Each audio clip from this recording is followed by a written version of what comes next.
Les altes temperatures no han aconseguit deslluir el que ja prometia ser un aplec d'èxit i molta festa.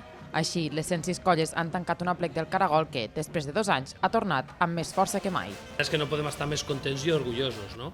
Per una banda, per la gran quantitat de gent que hem tingut al recinte, hem pogut veure jornades fins i tot ampliades, no? Lo normal era el divendres, dissabte i diumenge, tenim gent al recinte des del dijous.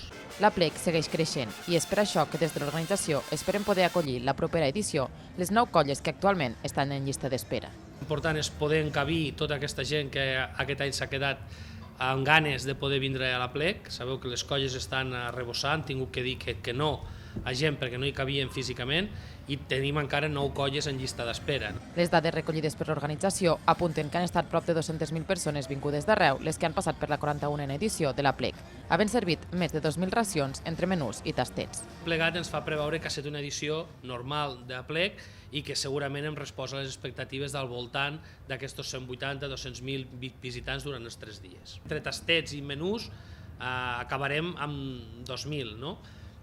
És un tema a explotar de cara a propers anys perquè encara hem de fer més difusió de tot això i que la gent sàpigui que es trobarà aquest pack del visitant, no? Així, l'organització assegura que el retorn de l'aplec ha estat tot un èxit, tant de participació com d'implicació de les colles que han organitzat un gran nombre d'activitats.